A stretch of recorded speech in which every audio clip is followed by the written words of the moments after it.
Canine Detection Collaborative, a detection dog training trio with Stacy Barnett. Hi. Robin Grubel. Hey there. And Crystal Wing.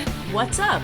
With humor and a big dose of theory, our trio talks practical training advice and features interviews with top trainers and scientists. It's Canine Detection Collaborative. Welcome back to the Canine Detection Collaborative, and if this is your first time visiting, welcome. I hope that you enjoy us sitting around chatting today. My name is Crystal Wing, and I am here with the sensationally brilliant Stacy Barnett. Hi, how are you guys? I never know how we're going to introduce ourselves. and the ridiculously genius Robin Grubel. Hi, everybody. Did you see what I did there? Did you catch it? SB and RG. Yes, look you at see that? you. You see what I did there? You've been big yeah. on acronyms lately. I know. I don't know what my deal is. I'm all about words lately. You see what I did there? Right. Yeah, which would be one of the last episodes that we did. So Yes. look at me go. I'm just thoughtful like that. Today, let's talk about new stuff. So we like it when people give us ideas because it means that's something you want to hear. And we're actually kind of focused rambling then. And we have a request. And this request is about intentional handling. Ooh, what a great topic. So here we go. Who wants to start this off? Stacy or Robin? I'll start. There's the dead silence. Right. The email came in to me, and I love it. And it was somebody talking about how in young handlers, sometimes there's not the understanding on how being very intentional with your handling actually helps accelerate the dog's understanding of what you're trying to get them to do. And by young, you don't mean age. No, I mean Oh, experience. Yeah, just clarification Yes. there, because I'm like, well, Yes. that counts me out. Me too, but anyway. So young and experienced handlers. Okay. And let's like be clear that when we say handlers, actually, if you're training your own dog, you're a trainer. So we're going to go back to that whole words matter thing. And so it's the understanding by young trainers who are training their own dog that the routine, the creating the same picture for continuity is sometimes lost on them. And it's really important for you to understand how that feeds into all of your training. And so as we were talking about this off screen or off mic, whatever. We're on Zoom, for us it's screen. Yeah. We can see each other. So There's a screen. it turns into there's a whole bunch of different things that you can start thinking about when you start talking about this continuity thing. Yep. And it's a context setting cue is actually what it is, all the way over to you have to be, as an instructor, you have to be really careful because I tend to be really sloppy with mine sometimes because my dogs we've done it enough that they're like, oh, we do this thing. Yes, we just are going to go do the thing. And they're like, okay. But that's a good thing. It is a good thing. So that means Yeah. they're fluent. Right. But I also have to be conscious of what example I'm setting for my students. True. So And when you talk about fluent, I do just want to point out, you had a really nice conversation on that, like way back one of our first episodes about fluency. And you kind of had 3 different levels. So that's Yes. definitely worth kind of revisiting too. Yeah. So definitely check out that episode. There'll be links and stuff in the show notes. It was a super episode. It was one of the first ones, I think. Yeah, it was. Yeah. And so I think that maybe we can go through and talk about not only in our detection work, but how in other, where it's either our everyday life or other things that we're doing with our dogs, how we use those intentional handling, whether it's, and sometimes it's not so intentional because we're using body pressure. Yeah. In what we're doing. Can I share one? Oh, yeah, please. Yes. Okay. So this one is not detection work. So you kind of gave me that window, so I'm jumping in. Uh, so one of my passions is Mondio ring. And with this, we were working with Keys in Oklahoma, and my best friend Nancy was working with her German Shepherd Ben. And this is such a valuable lesson that was such a game changer for us. What happened was, imagine little teepee things, we call them blinds. And the bad guy wearing the suit is inside the teepee. Okay. Can you imagine that so far? So now I guess a teepee is not wrong because it's only on two sides of you. So the front of you is exposed and the teepee is behind you. Okay, anyway. So there was a small space that she could walk between, and there were bad guys inside of here. And there's just enough space for her and her dog to go through. And what was really apparent was that as soon as she started to go through, her body language changed because she knew that it was going to be difficult. And instead of going the opposite route, so what Keys said was, you go back. He's from Norway, I think. So imagine a better accent. And so he's like this really big, cool guy, right? Like super select Mondio ring, amazing guy. And he's like, what were you thinking? And she was like, I thought he might fail there. And he goes, I could see it. This time you will think he will have success there. And Wow. sure enough, when she went back through and she just changed her mindset of, dude, we're just going to go do this thing. And they walked right through like they'd done it a million times. I bet in that moment with that guidance, they could have walked through fire and brimstone and everything because the confidence that she brought the confidence to the dog. And when I heard intentional handling, that was the most beautiful example I've ever seen. She was very intentional. She was purposeful. And it was, you and I, we are going to do this thing. Let's go. What's interesting is that you said that Keys saw it, right? Mm-hmm. So if he saw it, you know your dog saw it. Oh, your dog reads your body way, way, way more effectively than another human will. And that's always the advice at every trial. Every single time we go to trial, don't worry about the things that may not be your best right now or that you already know where the weak spots are. Yeah. So if anything, really have this air of, we're going to do this and come out there with that attitude. And that's what intentional handling is about when it comes to certifications and trials. Agreed. I mean, have the confidence. And even if you feel like there's something lacking, that's okay. You know, you're out there testing, you know that you're testing, and it is what it is at that moment. So why not prep yourself and tell yourself, that's not hard. This is going to be a piece of cake. We got this. Let's go. Let's do this. And also that intentional handling for me goes back to going into a certification. I'm here to make sure my dog has fun. I'm here to do my job, and my job is to do XYZ. And one of those things is usually X, because Y and Z come later. X is to make sure that my dog has fun. Yep. And if I've prepared appropriately, we can walk in and I'm like, I know if odor's out there, my dog will find it. And so that for me, I agree, Crystal, that's totally intentional handling. Totally. It's the part of the handler mindset. And I think a lot of that, when we're in that kind of a mindset, our bodies get into a certain rhythm.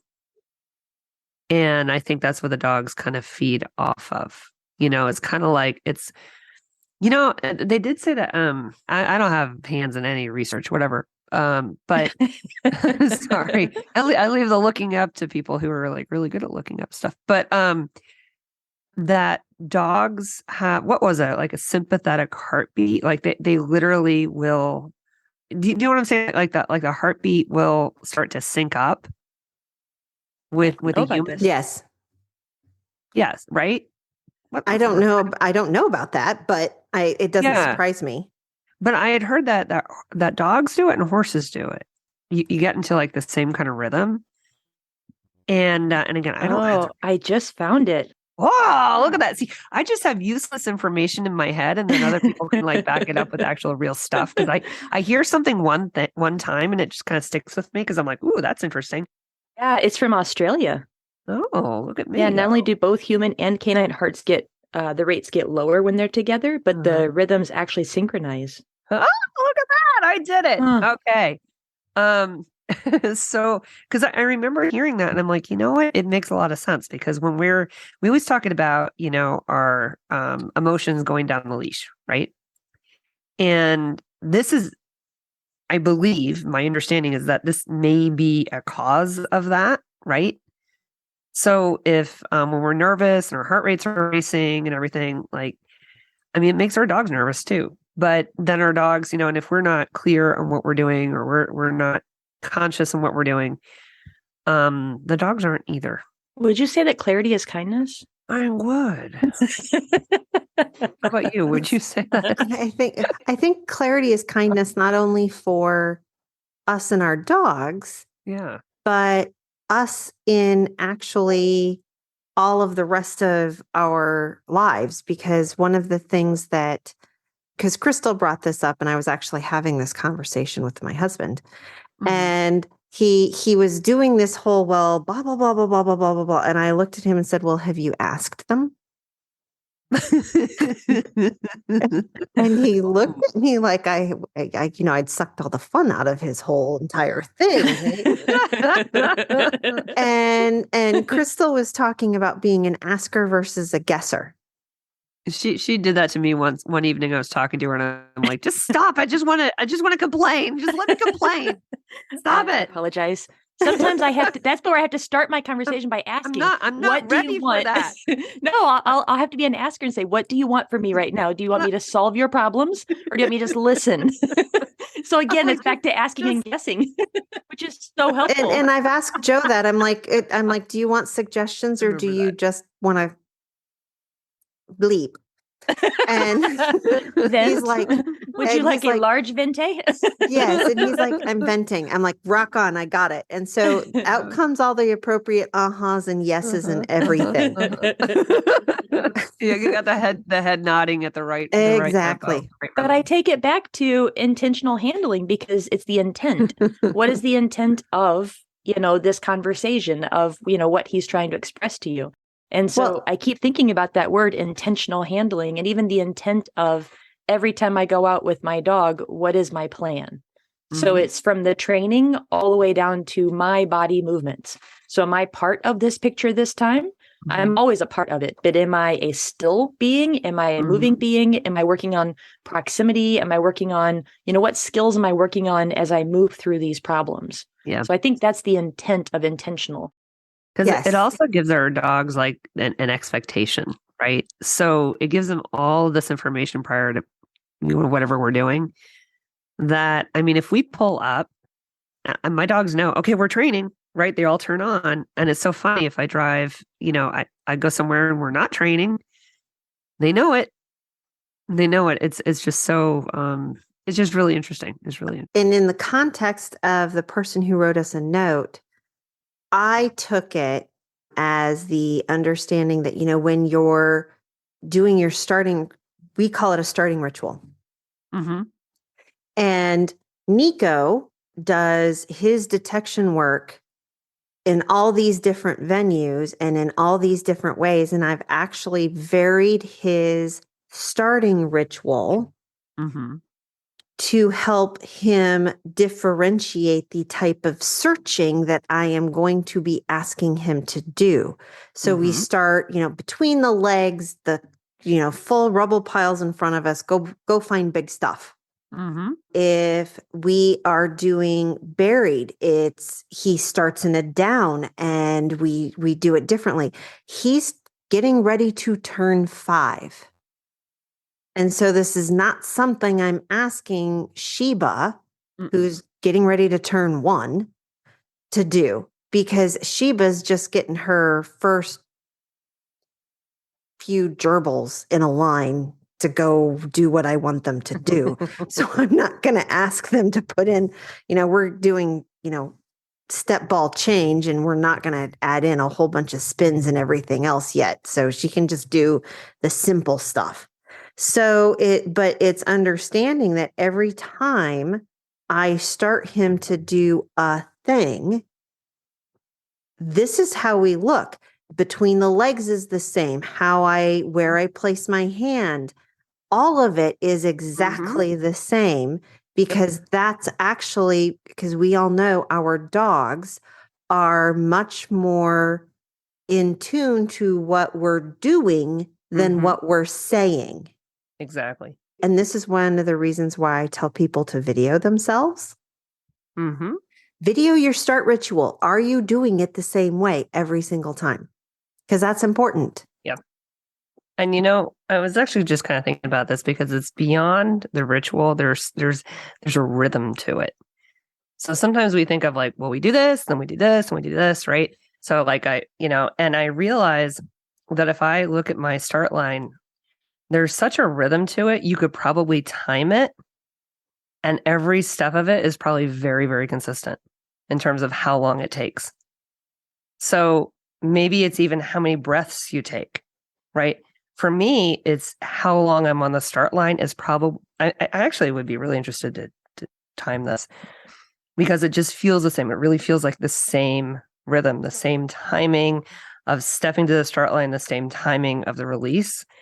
And I know sometimes people get like really kind of crazy about like, well, I'm going to hold my dog here for, let them, see if they can find a hide. I'm like, guys, that you don't need to do that because it changes the arousal. And I just like to keep it consistent, because then my dogs, it literally, I think for me, it settles my dog because everything is working, as expected. And it's just a rhythm of leaving off the start line. And I think that actually helps the arousal of my dog as they leave off the start line, just because they can kind of settle into it, because it's almost like a breath. It's just automatic, And would you say that your dogs are pretty consistent, like as dogs already? Yeah, I would say so. And so I think that's a really important thing to note. When you have consistent dogs, having consistency with your starting is really important. But I think that makes consistent dogs, though. I think it's does. not. Yeah, I don't. Yeah, but I'm going to go a slightly different angle too. When you have the dog that's inconsistent that you're trying to build, it's important to have ways of knowing who they are that day. Yes. Because sometimes they may need a little more jazzing, and some days they may need a little more calming. So it's also important to kind of know who you have. That's a good point. But I actually, now that you're talking about that, I do address that, but I address that in staging. So we have like these little waiting areas that we have to go to before we go to the start line. And in that waiting area, that's when I do all of that to see who do I have on the end of the leash, and I modify it there so that when I get to the start line, it can be that consistent. You want to give some examples of that? I think that could be helpful. And actually, and we've been talking about this like in the context of trialing. Yeah. But you build it in training. Absolutely. Yeah. Absolutely. And so walk through a little bit of what that looks like. You know what your trial one looks like. Yep. And maybe walk through that really quick. And then how did you build it? And it's kind of funny because this is also kind of a preview of distraction camp too, because this is what we do at distraction camp. So there's definitely a part of that, right? I mean, what I'm going to tell you is what I do with Y, because he's the one I've been kind of trying to trial more recently. And what's really interesting, and I've made a couple of jokes to people about this because they'll see me in the staging area. I'm giving him I'm giving him chicken, right? That's what I'm rewarding him with. And I'm actually gauging how much skin is he going to take off my finger. And the funny thing is, I love him. I'm hoping for a lot. I'm hoping for this little sharky, little mini Aussie, because if he gets sharky and he's like grabbing at my fingers, I'm like, yeah, I've got a dog, But I'm like, and I laugh at people. I'm like, I don't do this with the girls. Like if I get that, I'm like, calm the F down kind of thing. Like, you need to chill out, chickie. But with him, I'm like, bite my fingers. This is great. So I do a lot of assessment and say, where's your head right now? And then I had which is kind of like not a nose word example or detection example, right? With Brava, I trialed an agility yesterday, and I took her out for a first run, and I'm like, oh, this is gonna be a hot mess, because she came out and I swear she was vibrating. And so I saw this, I'm looking at her and I'm like, your eyes aren't usually black. We're in trouble. Her pupils were just completely blown out. So, you kind of know what you've got there. And then I had to figure out, even for like either it's agility or whatever, how do I then get that arousal in the right state so that I can then take that dog to the start line, whether it's a start line in, nose work or whatever else we're doing, is if I don't have that dog in that right arousal state, I can't do my start line thing. And you know what happened to me yesterday with her pupils all blown out? She broke her start line. That was predictable, right? Yes. But I had to get on the start line because, like TikTok, I'm the next one up, so I put her on the start line. I said, wait. And she's like, wee. And we cued, but it was interesting. I also, I think about the intentional handling comes in for me, especially doing things like directionals. Mm-hmm. Mm-hmm. And I have very specific ways that I stand, whether I'm sending my dog to, so for those of you who don't know, in the FEMA world, and I would argue this is great practice for, I don't care what dog you have, is off-leash direction and control. And if you picture a baseball diamond, you're standing at home base, and I have to send my dog to first, pitchers, or third base. And very intentionally, I stand on either the left side or the right side of my dog based on which base I'm sending them to. And I actually have a whole different way. If I'm sending Dash to a particular base, I have to stand and actually position hands and everything a particular way versus Nico. Nico's like, point me in the right direction. I'm a fur missile.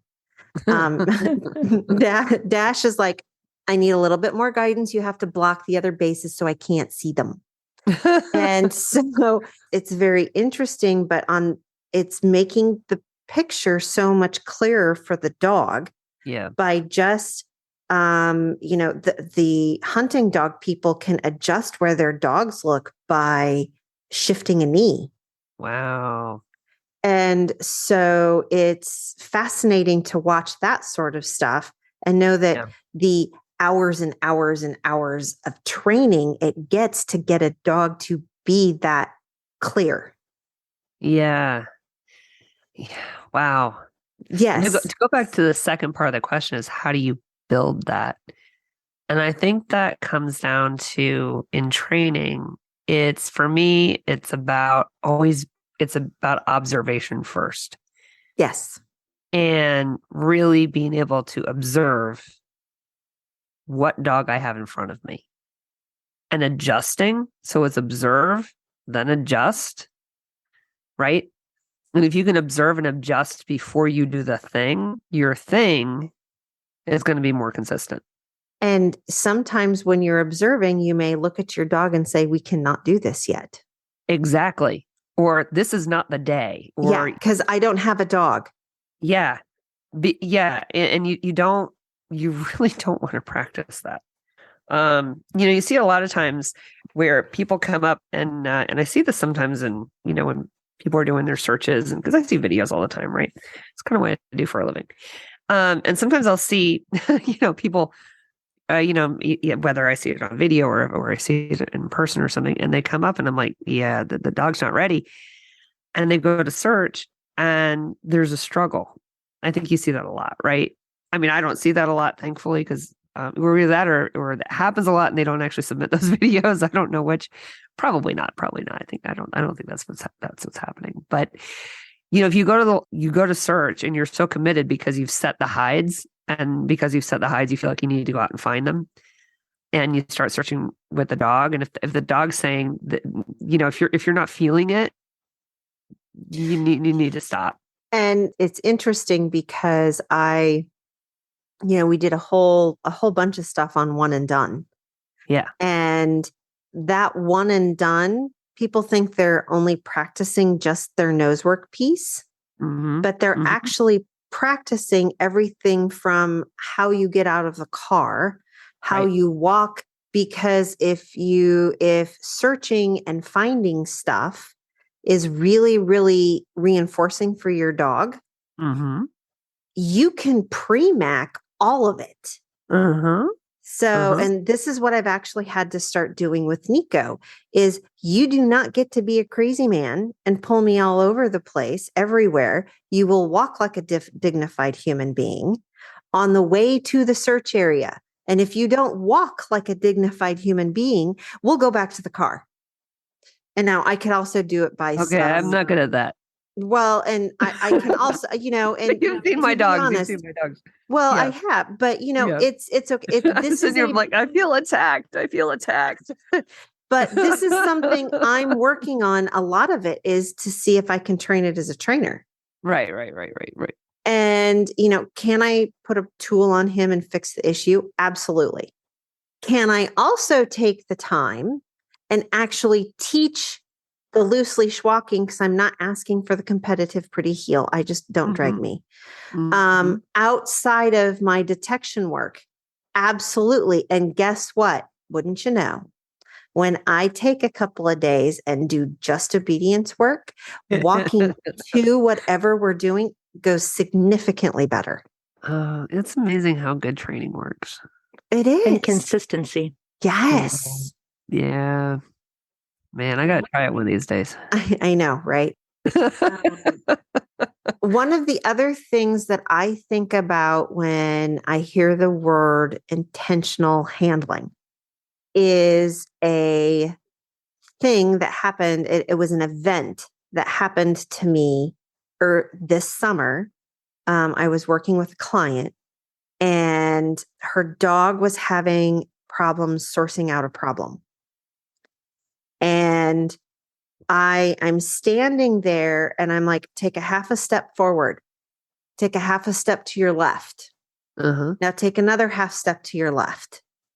And we got done and she turned and looked at me because her dog figured it out, which was awesome.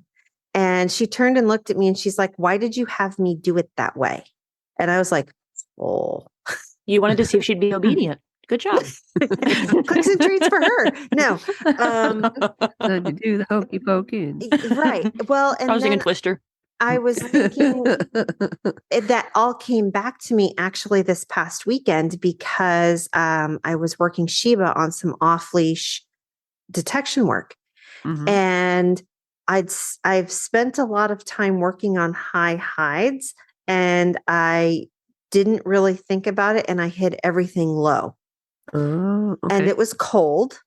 Okay. And the odor did not present like I thought it would present. And I have not taught Sheba that she can step up into things like, let's say planters. Okay.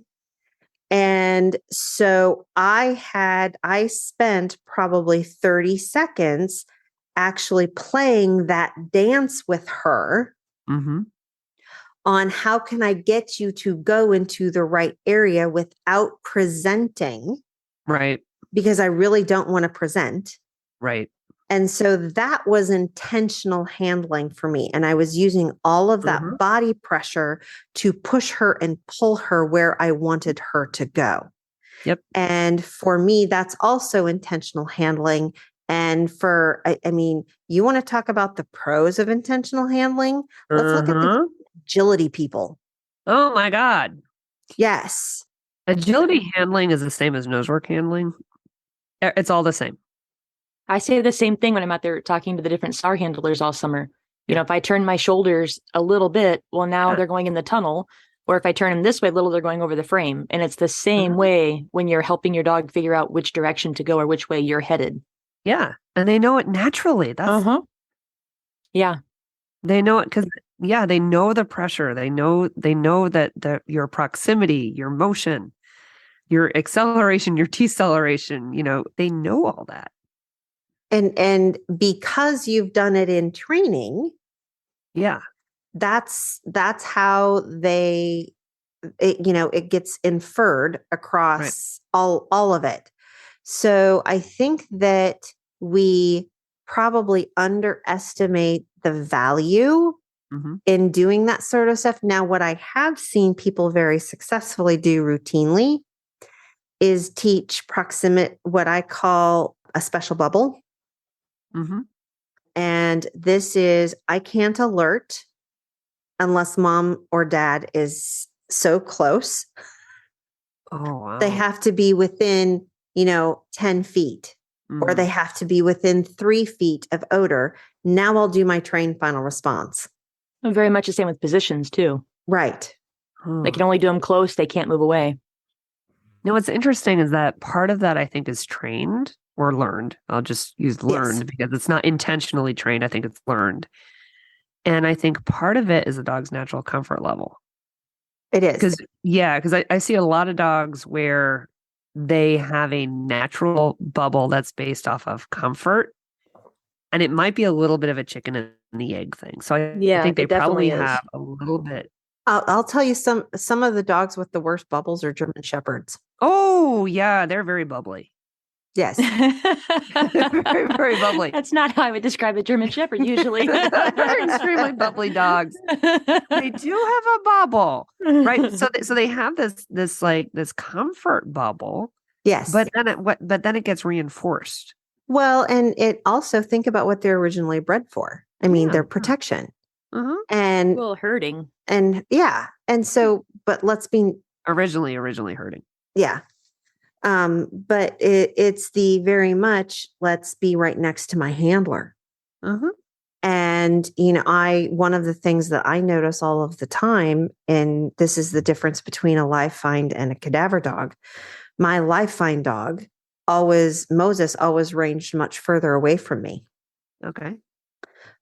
Because he would get reinforced because he'd run into odor, and odor is a reinforcement. Oh, yeah. And it doesn't matter. And he could go do his thing. Whereas, and we would do one hide in 40 acres and be done.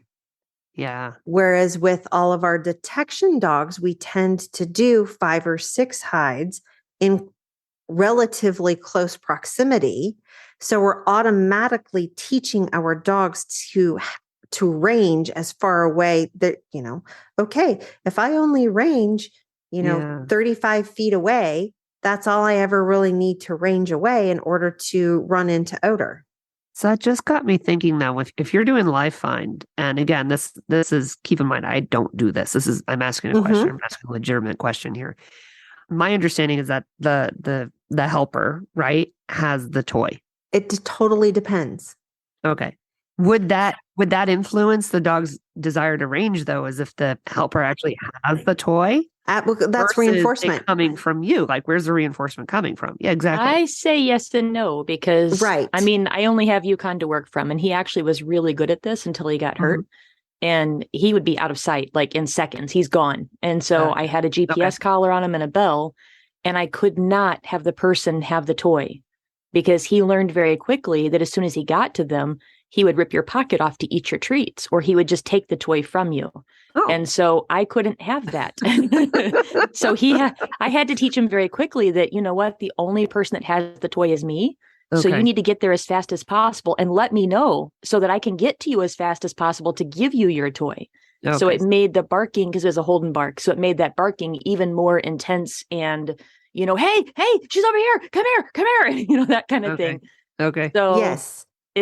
That's what I use to intensify my Holden bark, but I come at it from a protection angle, and that's how I've always taught things.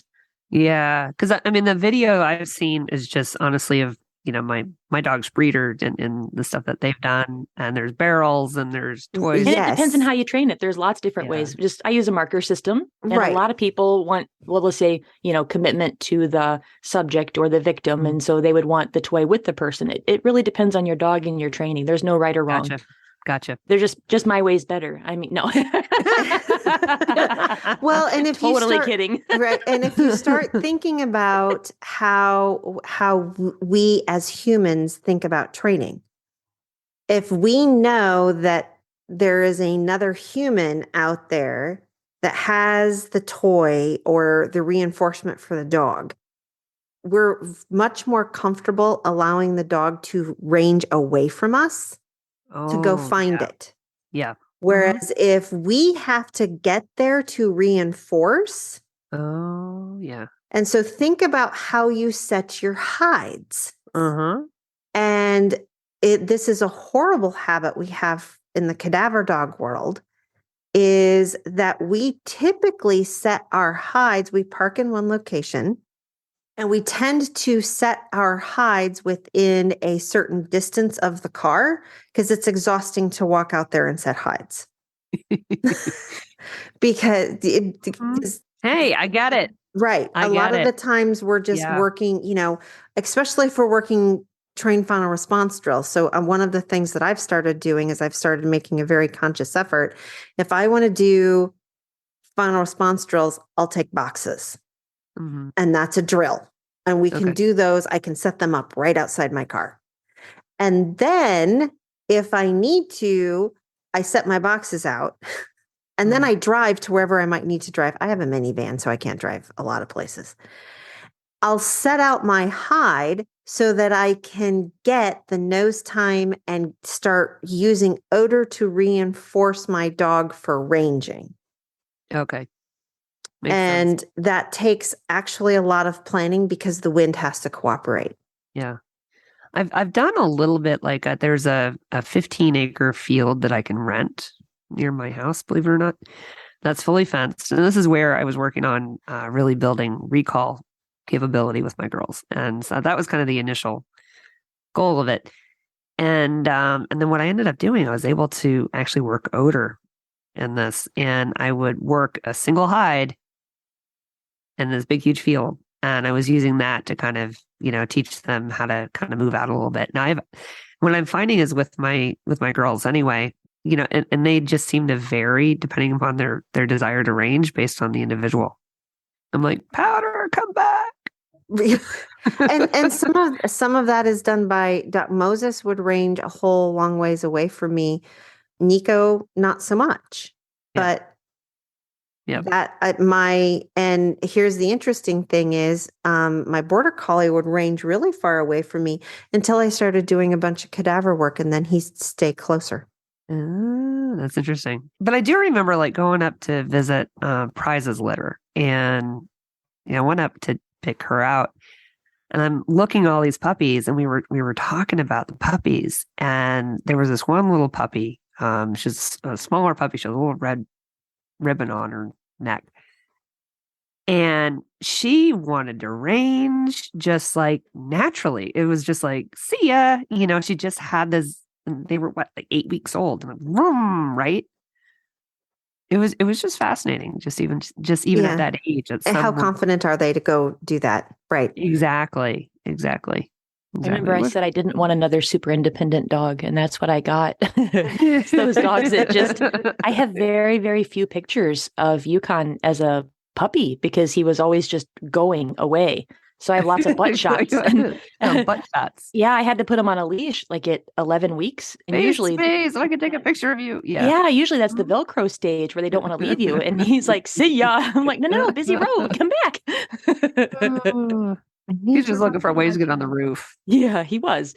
You were talking about the space you rented. Was that a sniff spot space? Yes. Oh, I love that so much. I was just thinking I need to look at some of the local sniff spots as places to do some of my nose work kind of stuff. Mm-hmm. It's not like they're going to know that, what's in the jar. Oh, well, I didn't have anything like that. Yeah, but I mean, it's just in a jar. So that, I don't know. I'm just thinking, I wasn't thinking about the sniff spots for doing odor work. Thanks. Well, and what a great way to, for people who have doggy dogs. Mm-hmm. Yes, that's exactly what I was thinking. Yeah, to be able to go to those places and be able to say, hey, look, this is what I got. Yep. So, interesting. It's a dog park without being it's like a safe dog park that doesn't have any dogs, but just the dog residue. Yes. Just the park aspect, not the dog. Yeah. Mm-hmm. So I tend to think about things for a while, and you guys were talking about kind of postures and kind of how you are when you're doing things. And I don't know, it's a way long time ago, but I was thinking about when I'm teaching my dog's behaviors, like in my laboratory, aka my kitchen living room.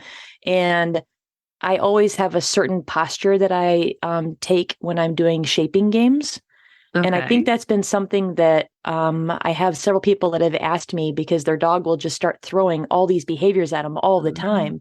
And that's where I at first I was like, well, how is it that my dogs know when we're shaping versus when we're not? Uh-huh. And it's very much about my posture. Like it's always this, art geeks contrapposto. No.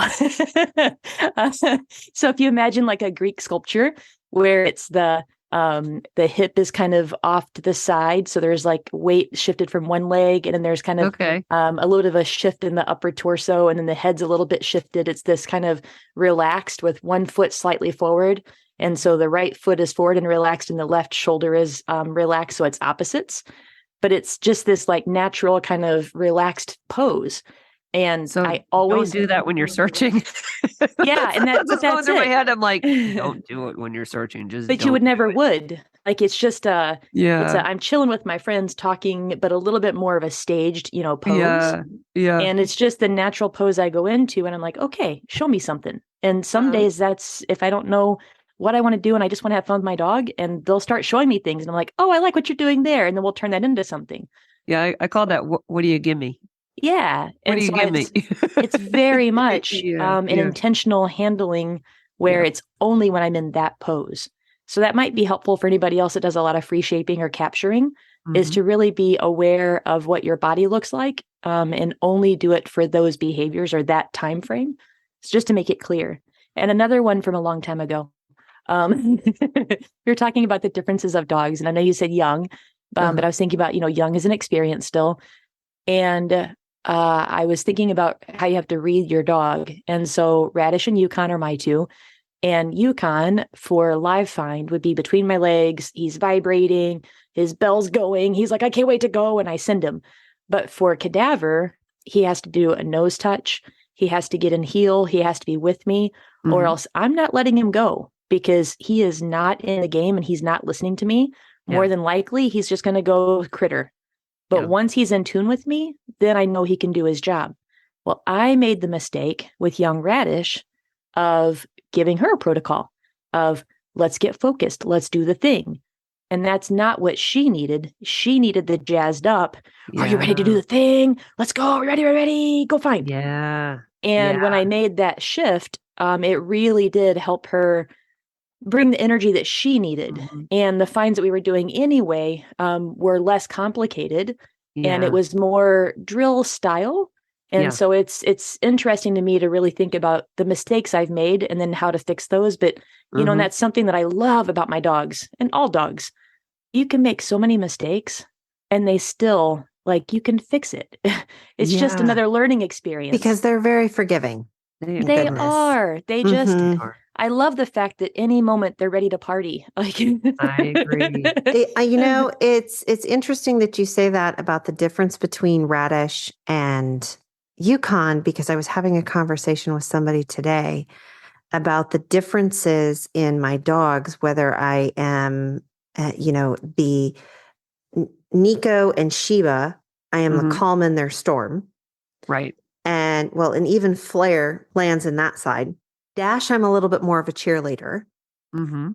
And the two black girls, we hadn't quite gotten there yet because Yeah. I didn't know which one I needed to be.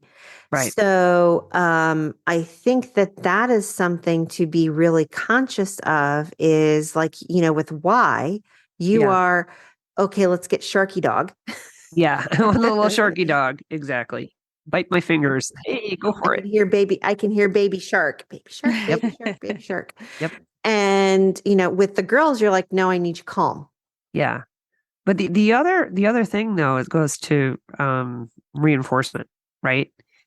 And when I was at this trial last weekend, or this couple days ago, actually, just a couple days ago, I finished the search, and the judge said to me, and we didn't find a lot in this. We found like half of them with Y. It was a really, really hard search.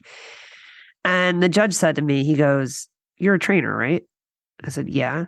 He goes, do you teach all your students to reward the way you do?" I said, "Yeah." He goes, "Good. I'd like to see more of that. We don't see enough of that." And it's not the excitement. I am excited when I reward him. However, when someone asked me, they're like, oh, I could never do that with my dog because my dog. I said, honestly, I said, it's not the excitement, it's the energy.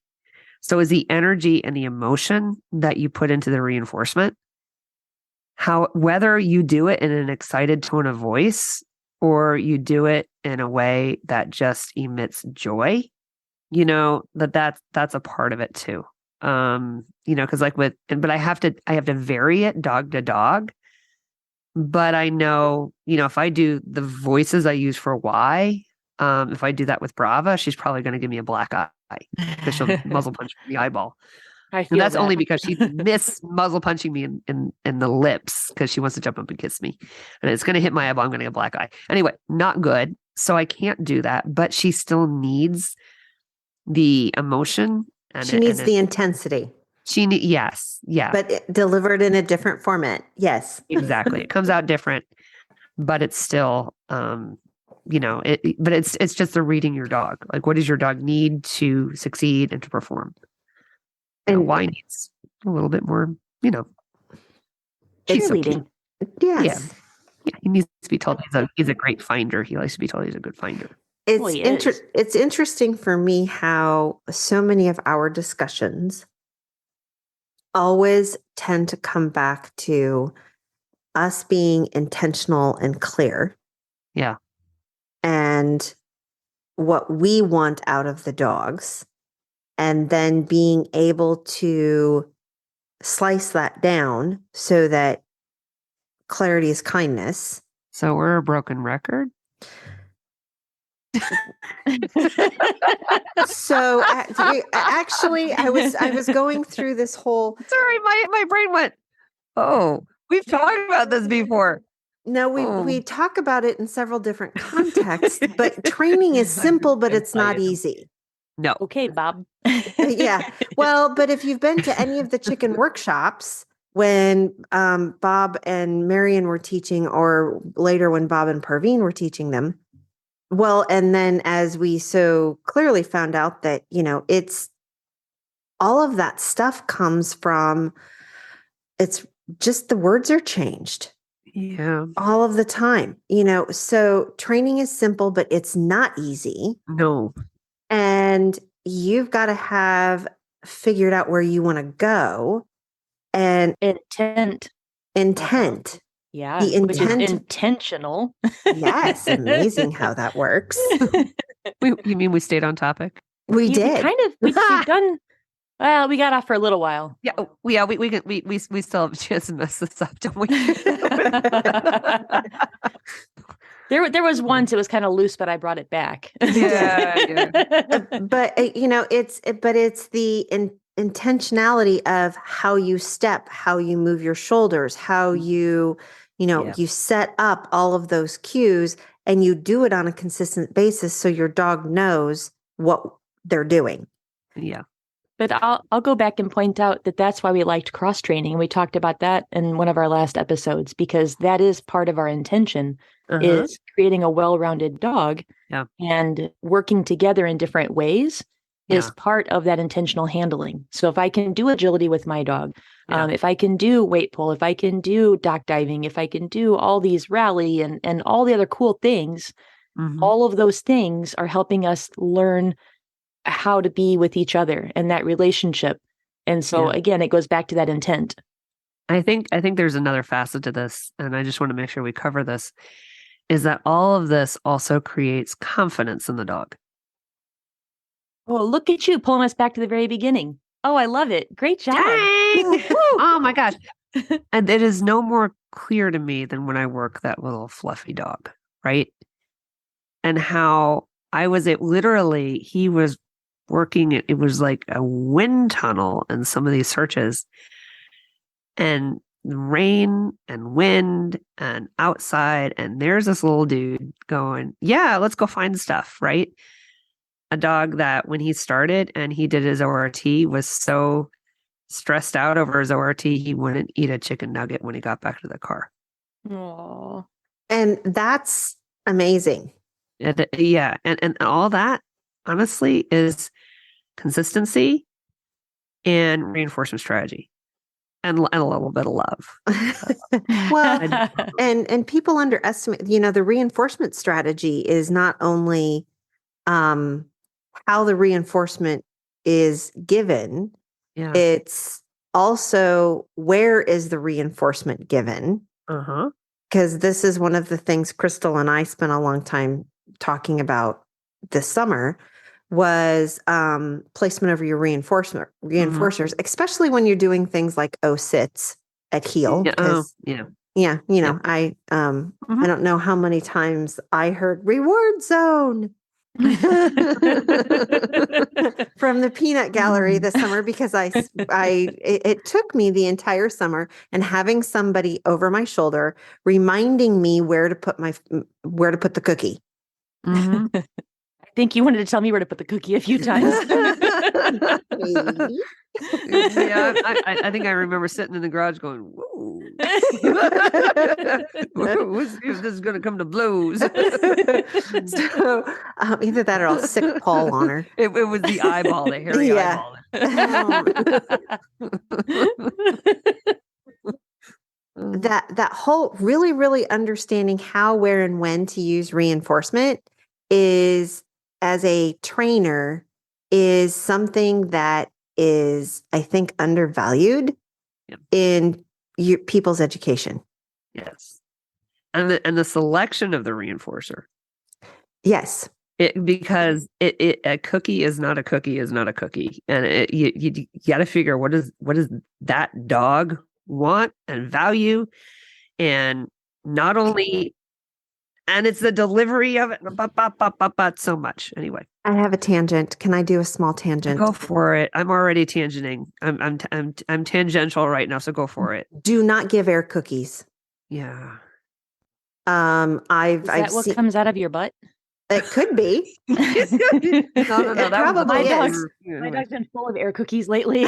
My nose hairs are gone. Well, recycled air cookies. I had somebody send me a video by a very, very well-known trainer talking about delivering air cookies, where they are implying that the dog actually thinks that they ate something. Oh, no. And I have Labradors, they know better. My Labradors know better, and my Dutch Shepherd is like a calculating genius.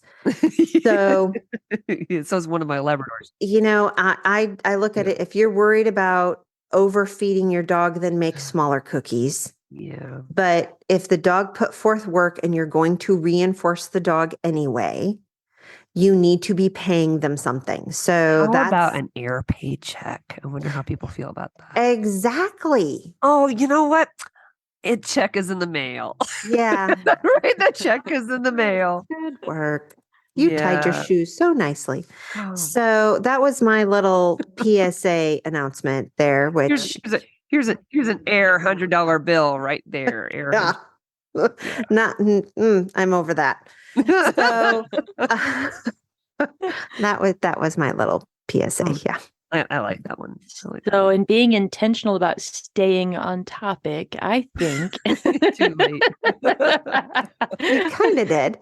We did. What are your takeaways? Oh wow, we're there already? Ooh, can I start? Yes, please do. For it, please. I still stand by my original statement that Stacy is sensationally brilliant and Robin is ridiculously genius. And I love chatting with you. And I think you did a fantastic job of intentionality and giving me some new things to think about. Like, I'm going to go use another sniff spot. There's a couple of them now that I can think of that I thought, I wonder if I can use that. And now I know. So I'm so thankful for that. And then thinking about the fluency, I want to go back and listen to that episode again, because there's some things there that kind of started tickling my brain, and I'm going to have to try to put my finger on it. I don't know, Robin, you got me there. So those were mine.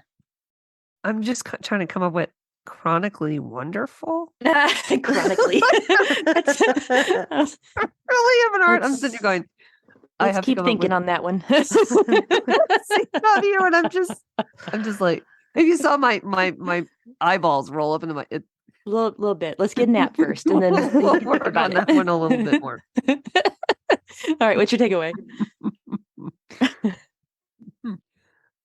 Sorry, I'm so giggling. Robin, we're gonna have to go your turn because Stacy's lost it. I'm just feeling a little silly right now. Okay. My takeaway from this is actually I tell my students all the time to make sure that they're in the screen so I can see them.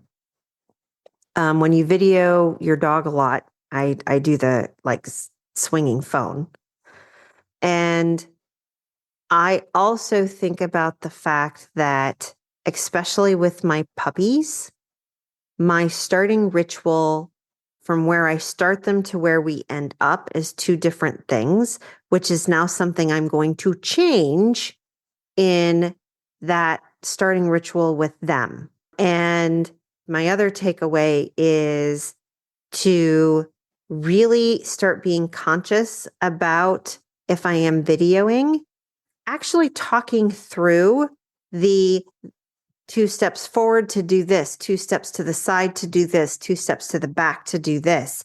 So that when I share it with students and they're like, why are you moving like that? I don't have to go back and say, well, this is what I think was going on. And also, I think in my working with students, having them understand how their body proximity, posture, shoulders, all that sort of stuff really pushes their dogs, and maybe coming up with some exercises to do that. My takeaway really comes down to 3 words: observe and adjust. So really, when you start thinking about intentional handling, the first step to intentional handling is observation and making sure that you are understanding who your dog is, how they are responding to you and to the environment, and then adjusting what you do based on your observations. So I guess that's 3 words: observe, and adjust, or we would just call that observe? I don't know, but it was brilliant. Loved it. Loved it. Loved it. It was brilliant. So we're going to stop there and just be done, because I think that's actually stellar. So thank you, everybody, for listening in. We're coming up on our 50th episode, which is super exciting. So we have some cool stuff planned for that. And make sure you check out the Facebook page and The roundtable. which posted not too long ago. We're doing the whole submit your questions. It's 2 hours. Last time we ended up actually making 3 episodes out of all of the questions. I mean, we made an hour out of this one question. Yes, we did. But we're really good on going on tangents. So you just go ahead, give us your questions, and we will go on all kinds of tangents. And all 3 of us are kind of a go really deep type of creatures. You think? So yeah. So check out the website. Go ahead and register. It's $20 for 2 hours. If you register and you can't make it, we're still going to send you a link to the webinar, to the roundtable, so you'll get to see it. And this funds our podcast. When we do this, it funds the podcast. We can do this thing, right? Yes. If we do that, we can do this. And it's kind of right. So we greatly appreciate you guys tuning in. So everybody have a great training day tomorrow. Canine Detection Collaborative! We appreciate the time you spend with us. If you liked this episode, not only should you follow us so you don't miss the next one, but please also rate and review us in your favorite podcast app. For info on collaborating with us, go to k9detectioncollaborative.com. That's K9 detectioncollaborative.com, where you can find our socials and pick up our latest monthly freebie. Join us again to talk training in the next episode.